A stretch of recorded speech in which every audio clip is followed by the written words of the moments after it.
In this video, I'll be sharing 10 easy short-form video ideas that you can post on social media to grow your fan base and promote your music.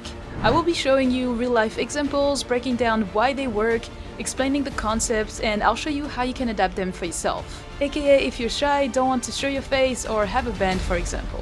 Hey there, PLV here and welcome back for another video. You guys absolutely loved the first video that I made on this topic, so I thought I would do another one for you guys to show you more ideas and more tips because I know it's a huge struggle for you to come up with video ideas, so let's get into it. So the first idea I have for you today is the POV, which stands for point of view. The idea is to set your song into a point of view, aka a story or an emotion, so people that watch the video can relate to your song and the story. The more they can relate, the more they'll decide to watch. For example, this one is by Forrest Frank.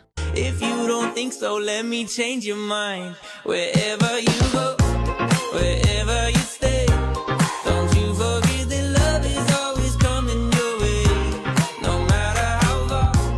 It's super relatable. A lot of people at the moment are trying to reconnect with people, to reduce their phone usage, so it's a relatable story that brings a lot of nostalgia into the viewer. When you add your song on top of that video, it attaches that video, that story, those feelings to the song, and this is what will motivate the viewers to go search your song on streaming platforms so that they can keep getting those vibes. It's an idea that I used myself as well recently to promote my last song.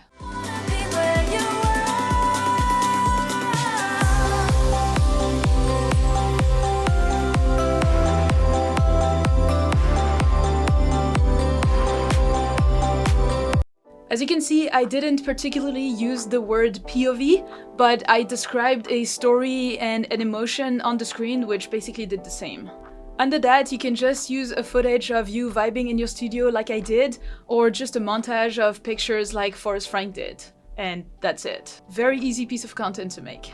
For those that really don't want to show their faces, you could replace the footage by footage, royalty-free footage that you find on royalty-free websites like Pexels, and you're good to go. The important thing here is the hook with the POV or attaching your song to a specific story or emotion.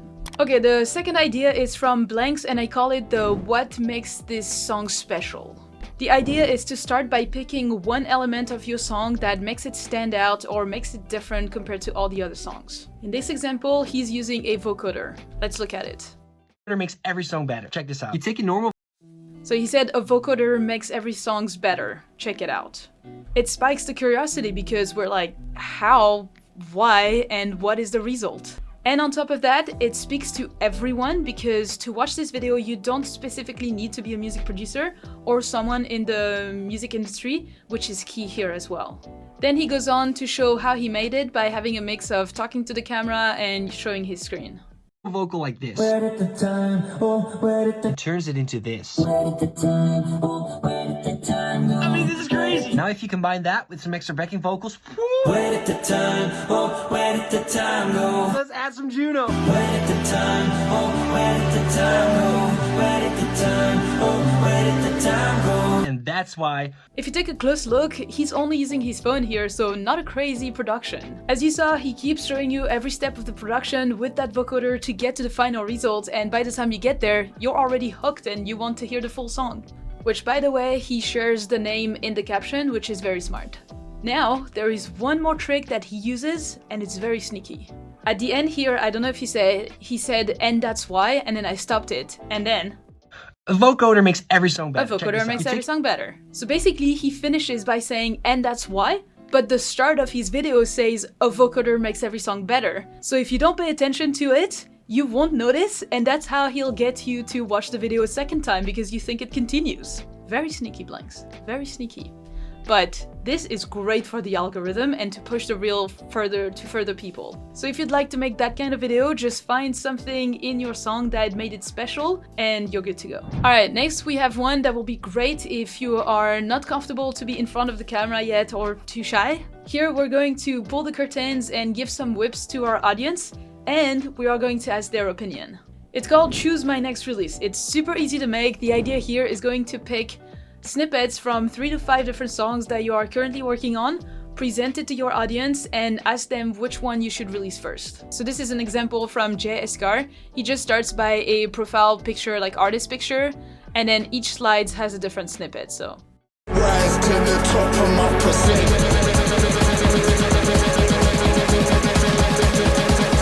There's this one, then if you slide another one. Let's see. Probably around the drop as well.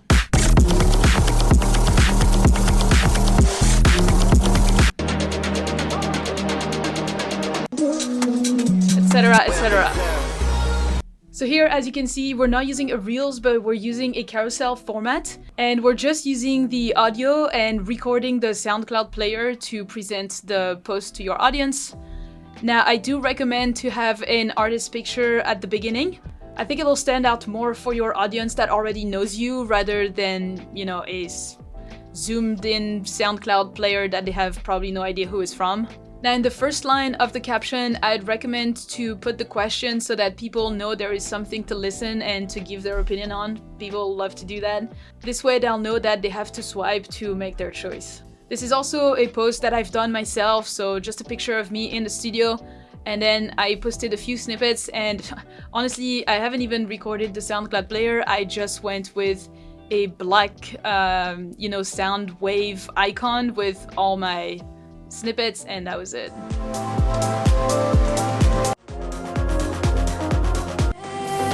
But then in the caption, I gave a bit more details about each of the whips, so number 1, number 2, 3, 4, 5, all that good stuff.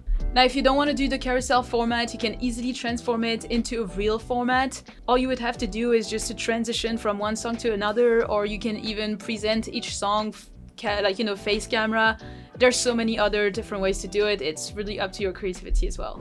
All right, next up we have the introduction. Once again, super easy video to make. Just film yourself in your studio, vibing to your song, and then put a text on top that introduces yourself, tell a little bit about your story and what style of music you make, and that's it. Let's look at this one from Vision V. Mountains that I moved just weren't enough. And all those nights I walked you home from crowded bars when you were drunk. Well, they meant nothing cause you up and walked away. And I just wonder what it'd take to make you stay. Cause when you said jump, I said how. It's too good! Man, this song is good. Anyway, the hook is pretty simple, but it's very targeted to reach a new audience that doesn't know anything about you. When you introduce yourself this way, usually people will want to know more about you if they are interested in house music. So this is what we're trying to do here, is to reach our perfect target audience. Then he goes on and add more context about the song which is currently playing with this sentence and this sentence. And then after that, he does something very smart. Wait for it. It's perfect for audience retention, and then only the drop hits. Cause when you said jump, I said how. And as soon as the drop hits, he asks a question to engage in the comments. Once again, super smart. Super simple, but super efficient. Here, it's honestly just about having a great text for engagement and also bonus point for a killer track. But this is something I made as well with a slight variation. So I introduce myself here.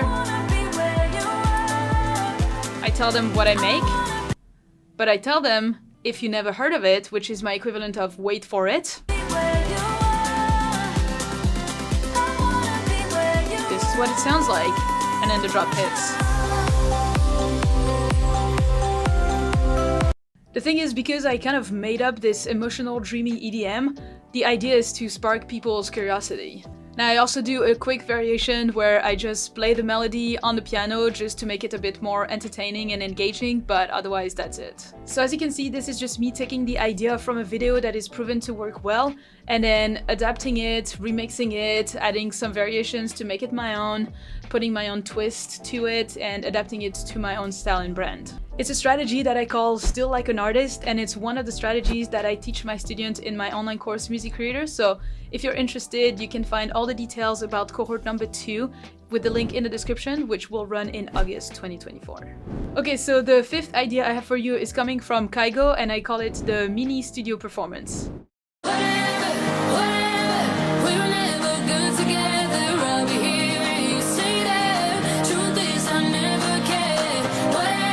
What a good song. 2 years, that ain't forever.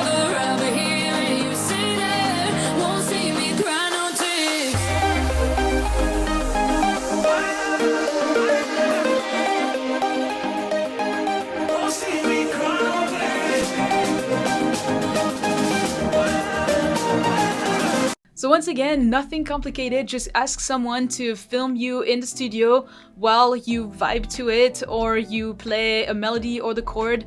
If you don't play the MIDI keyboard, you can play the drums on the drum pad, whatever is exciting in your song, but just have someone to film yourself with a over-the-shoulder type of shot, moving around, and that's it. Now, because Kygo is Kygo, this is why people are stopping and listening to it. We are not Kygo, so I would recommend to add text and hooks like we just saw in the previous videos to make sure that people are gonna be compelled to watch your video. To do this one though, the only thing I want to mention is to not use the audio from the camera from the recording. Have the song playing while you record so that you can be authentic playing it on the keyboard and so that it's timed well. But then I would bring the footage into your editing software, remove the audio from the camera, and then put your actual WAV file of the song and just sync it so that it can be played on time as well. This way the quality of the audio will be much better. Number 6 is the call out, and once again the most important thing here is the hook. I'm reaching for. As you can see, she didn't say anything to the camera, she was just getting ready, but the hook is this little text box over here. It says, wrote this for anyone who's trying their best to believe in something greater than themselves. If I read this, it's a general message enough that I'm gonna feel like it concerns me, and it's such a beautiful reason to write a song that it's going to compel me to turn my sound on and to listen to it. Once again, attaching your song to a bigger story or emotion that a lot of people can relate to. Then, horoscope to give me hope, wishing for an answer that'll solve what's broke. As the song starts, she starts to lip sync and she adds the lyrics on screen as well, which helps for audience retention. Now, if you're not a singer, you can play the drums, the guitar, the piano, whatever, and add the lyrics on screen. You also don't have to face the camera if you don't feel like it. Like I did here, you can just have an over-the-shoulder shot with you in your studio. Okay, the next one is a super easy video, once again, that you could make in less than 15 minutes. The idea here is going to be to ask your audience to implicate them in the decision-making of your music. Here's an example.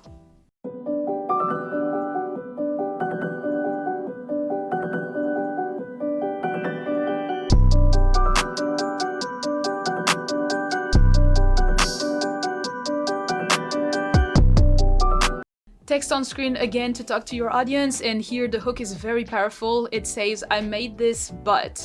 The but part is genius because we're wondering what is wrong, because so far it's sounding great. So once again, sparks curiosity. On top of that, it's a great way to build community because your listeners and viewers will feel important, like you value their opinions as well. It's something I previously explained in a video about building superfans, which you can watch right after this video if you're interested in the topic. But in terms of adapting it, here if you don't want to play or can't play an instrument, all I would do is use my phone to record the screen of my DAW, and that's it. Okay, the next one is a beautiful piece of content that I called How It Started by Ryan Case. The idea here is going to add context around your song by using storytelling. Let's look at the example.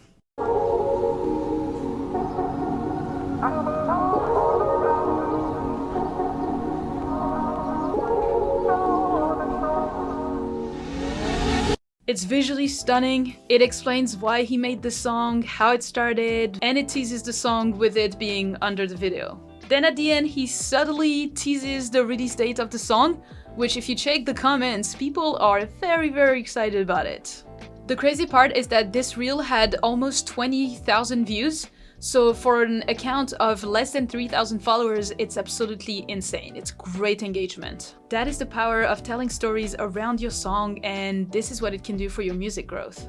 Alright, next up is the mini documentary. These days, social media is moving towards a slower pace, less edited type of videos. People are tired of the retention video editing style. They want to connect with people and they want to follow you on your journey. This is what we're trying to achieve here with this next idea. My favorite part of starting production on a new song is the very beginning where literally any idea goes. It's like throwing paint at a canvas and seeing what sticks. You can let your mind run wild and chase any inspiration that may strike. I find it best to not get hung up on each element for too long and really only work on the key components. Once I have a grasp on what the hook is and song structure, I'll build out a basic drum groove and move on to bass, guitar, keys, and some ear candy. I'm not really worried about the exact sounds just yet, more so if the vibe is right as I'm getting a better understanding of the different sections of the song. At this point, it's all about the feel and letting instincts take over. So this is a simple video of a voiceover explaining one part of his production process. Then he just added a bunch of different shots, different angles, different things he was doing, and that's it. Now to do it, you can either plan it ahead of time and do the voiceover first and then do the B-rolls depending on what will go great with the voiceover, or you can just film yourself throughout the day and then make it a story at the end. To adapt this, you could easily turn it into a day in my life as a music producer, or this is how I come up with music ideas when I start a song, anything that really just documents your process as a producer. Now once again, this video did extremely well because it got almost 100,000 views for an account that barely has 30,000 followers, so this is again a great engagement rate. Now he has much more videos like these where he documents his life as a music producer, and it brings a lot of attention to his work, like to get clients and all that, so feel free to check him out. Alright, so this last one is not going to be easy, but I wanted to include it to show you the possibilities, especially if you don't really want to show yourself in the videos. It's called the 3D music video, where the concept is to use 3D to generate great landscapes and visually stunning images that represents the vibe of your song that will stop people from scrolling. If this is happening, you need to come and face on anytime, anywhere. I'm ready to I mean, visually speaking, it's stunning. I see this, especially, I mean, maybe I'm biased because I was a 3D visual effects artist before, but I see this on my feed, I'm gonna stop and listen to it. Once again, they add the lyrics on top of the screen so that people can know what the song is about. Now you might be telling me, Orly, this is a ton of work for one piece of content, for 3D music videos, and yes, it is, but out of this 3D music video that they did, they outputted more than 10 different pieces of content, not just one. If you look at their profile in the Reels section, you can see that they used it quite a few times, like here 1, 2, 3, 4, 5, 6, 7, 8, I think there was another one, 9, and they have a full music video on their YouTube channel as well. It's worth it. But it's even more worth it when you see the amount of views it got them. More than 200,000 views here, another 20,000 here, 11k here, 10k here, and this is an account that just have less than 4,000 followers, and I think when I was planning the video, they were actually just about 3,000. So that means that in a couple days, they took 1,000 followers. So once again, very worth it, because as well, it's a band that on Spotify, they have less than 3,000 monthly Spotify listeners. So once again, great engagement, and right now they are building their fan base really fast. So this is just me showing you that you have options. If you are more shy, I think you can lean into the technology to output such videos, and you don't necessarily have to show your face that much. By the way, I linked all the videos and all the profiles that we mentioned today in the description, so if you want to go check them out to grab more inspiration and references, please do so. And if you want more ideas as well, you can watch part 1 of this video, which is right there. In the meantime, keep learning, and I'll see you in the next one.